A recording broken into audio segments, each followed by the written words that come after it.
সুপ্রিয় শিক্ষার্থী বন্ধুরা, সবাইকে রেডিয়াম সায়েন্স একাডেমির পক্ষ থেকে আন্তরিক প্রীতি, শুভেচ্ছা এবং অভিনন্দন। আজকে আমরা আরও একটি বোর্ড পরীক্ষার সৃজনশীল প্রশ্ন সলিউশন করব। রাজশাহী বোর্ড 2021 সালের সৃজনশীল প্রশ্ন। প্রশ্নটিতে এই রকম একটি বর্তনী দেয়া আছে, একটা সার্কিট দেয়া আছে, বলে দেয়া আছে বর্তনীর এই অবস্থায় বর্তনীর প্রবাহ মাত্রা মাপার জন্য অ্যামিটারের পাঠ নেওয়া হলো।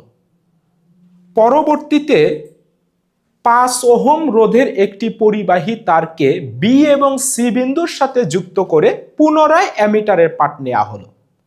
এই রকম একটি বর্তনী দেয়া আছে, দিয়ে বলা আছে যে এই বর্তনীর তড়িৎ প্রবাহ মাত্রা যে কারেন্ট আই এর মান আছে এটা মাপার জন্য এই অ্যামিটারের পাঠটা নেওয়া হলো। বলছে পরবর্তীতে এই বি এবং সি বিন্দুতে 5 ওহম রোধের একটি তারকে পরিবাহী তারকে লাগিয়ে পুনরায় অ্যামিটারের পাঠ নেওয়া হলো। তাহলে আরো একটু আমাদেরকে এই সার্কিটটা ভালো করে বুঝতে হবে। শুরুতেই ধরে নেই এখন আমি কোনো এখানে তার লাগাইনি, এটা পরবর্তীতে আমি এখানে 5 ওহমের একটি পরিবাহী তার যুক্ত করে দেব। এইখানে খেয়াল করে দেখো, এইখানে 4টি তড়িৎ কোষ লাগানো আছে, E1, E2, E3 এবং E4। E1 এর মান 2 ভোল্ট, E2 এর মান 3 ভোল্ট, E3 এর মান 2 ভোল্ট, E4 এর মান 3 ভোল্ট। তাহলে এই 4টার তুল্য তড়িৎচালক শক্তি কত এটা আগে তোমাকে বের করে নিতে হবে। আমরা কি জানি, যদি শ্রেণীতে লাগানো থাকে তাহলে তুল্য তড়িৎচালক শক্তি বেশি হয়, যোগ হয় যদি একই ডিরেকশনে লাগানো থাকে, আর সমান্তরালে হলে একই তড়িৎচালক শক্তি হলে একটা হয়। অর্থাৎ এটা দেখো ব্যাটারির পজিটিভ প্রান্ত, এটা নেগেটিভ প্রান্ত, এটাও কোনো কোষের পজিটিভ, এটা নেগেটিভ। বলো তো এই দুইটা একই সিকোয়েন্সে লাগানো আছে, তাহলে এই 2 ভোল্ট এবং 3 ভোল্ট যোগ হবে, অর্থাৎ এই দুইটার তুল্য তড়িৎচালক শক্তি 5 ভোল্ট। ওকে, এই দুইটা মিলে 5 ভোল্ট। আবার দেখো এটার প্লাস এটার মাইনাস, আবার এটার প্লাস এটার মাইনাস, এই দুইটাও শ্রেণীতে লাগানো আছে একই সিকোয়েন্সে, তাহলে এটারও তুল্য তড়িৎচালক শক্তি হবে 2 ভোল্ট এবং 3 ভোল্ট। কত ভোল্ট? 5 ভোল্ট। এবার বলো এই 5 ভোল্ট, এই 5 ভোল্ট আবার সমান্তরালে আছে, তাহলে সমান্তরালে থাকলে একই হয় তড়িৎচালক শক্তি, তাহলে এই 4টা কোষ মিলে আমার তুল্য তড়িৎচালক শক্তি হবে 5 ভোল্ট। এইটুকু আগে মনে রাখতে হবে। তাহলে আমরা যখনই তড়িৎচালক শক্তি বসাবো আমরা 5 ভোল্ট বসাবো, এইগুলো বসাবো না।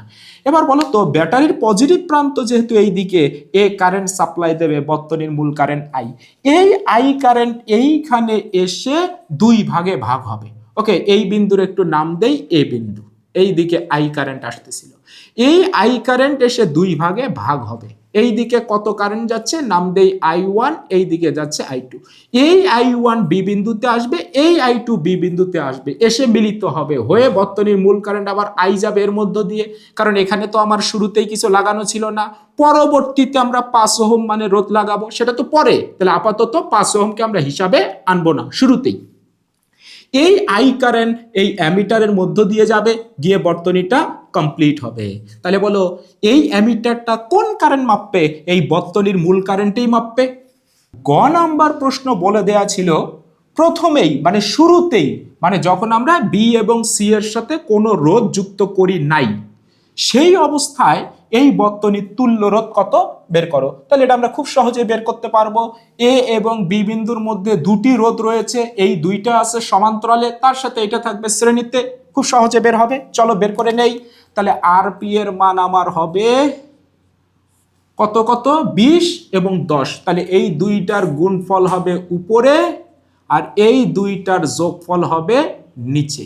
তাহলে উপরে হবে 200 আর নিচে হবে 30, 6.67 ওহম। অর্থাৎ এই দুইটার তুল্য রোধ 6.67 ওহম। বলতো এইটার সাথে এইটা আছে শ্রেণীতে, তাহলে আর এস এর মান হবে, তাহলে 6.67 যোগ ওই রোধটা ছিল 30 ওহম, তাহলে মানটা হবে 36.67, এত ওহম। আমাদের এটা গয়ের উত্তর।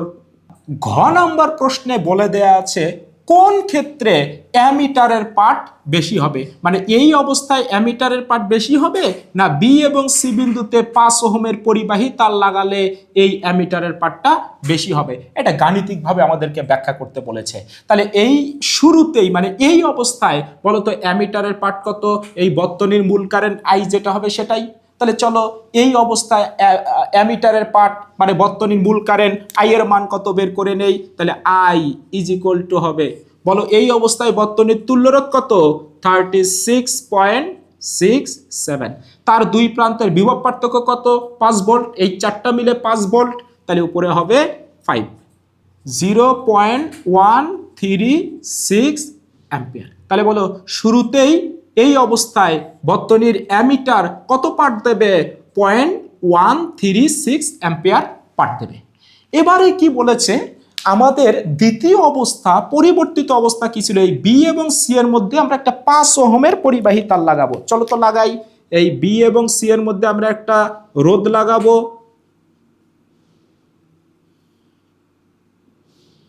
কত ওহমের, এটা 5 ওহমের। এবার অ্যামিটারের পার্টটা এর চাইতে বেশি হবে না কম হবে, তাহলে এবার আমাকে শুরু থেকে আবার সার্কিটটা বুঝতে হবে। বলতো এই আই অ্যাম্পিয়ার কারেন্ট এইখানে এসে দুই ভাগে ভাগ হবে, সেই দুই ভাগ এইখানে এসে মিলিত হবে হয়ে এই বি বিন্দুতে এসে দেখবে আমার দুটো রাস্তা, এই দিকে একটি কারেন্ট যাবে, আবার এই 5 ওহমের মধ্য দিয়ে একটি কারেন্ট যাবে। তাহলে এই দিকে কারেন্ট যাচ্ছে কত, নাম দেই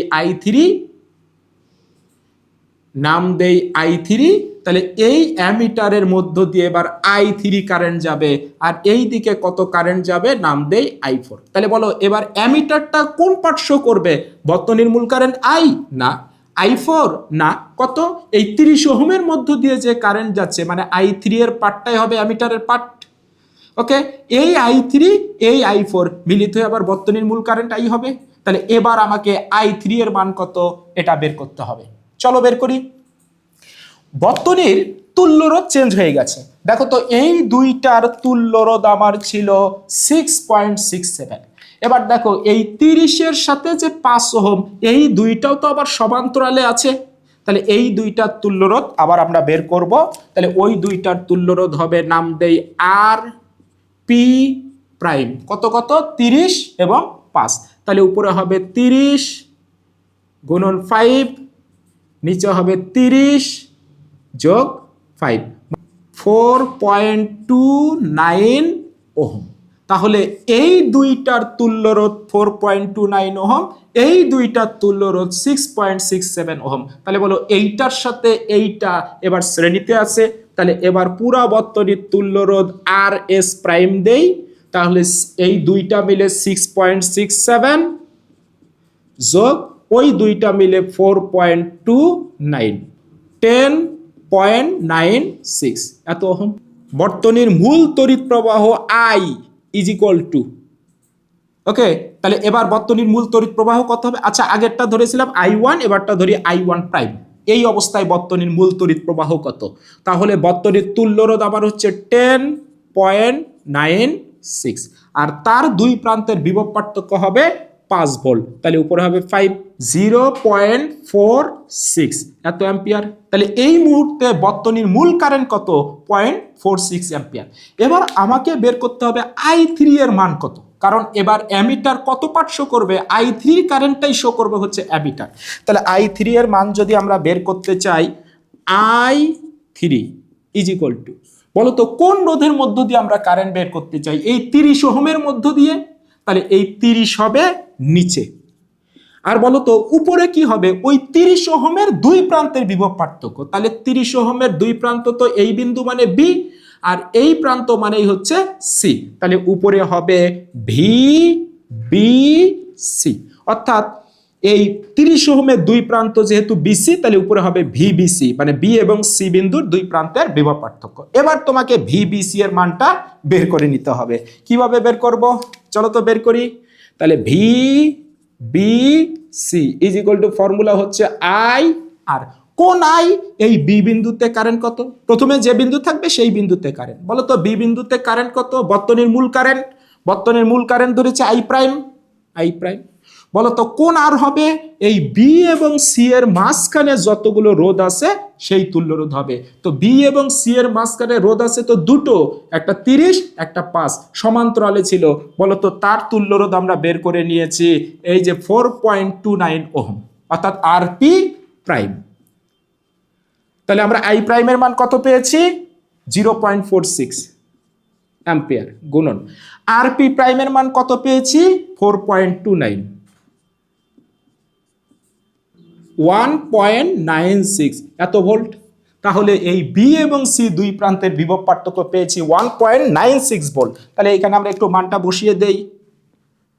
I3 ইজ ইকুয়াল টু, তাহলে উপরে হবে 1.96, নিচে হবে 30, 0.065 অ্যাম্পিয়ার।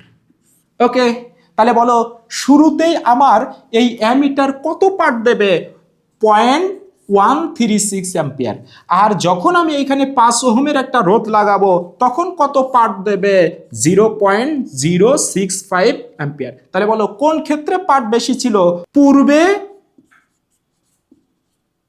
বেশি পার্ট শো করবে। কে বেশি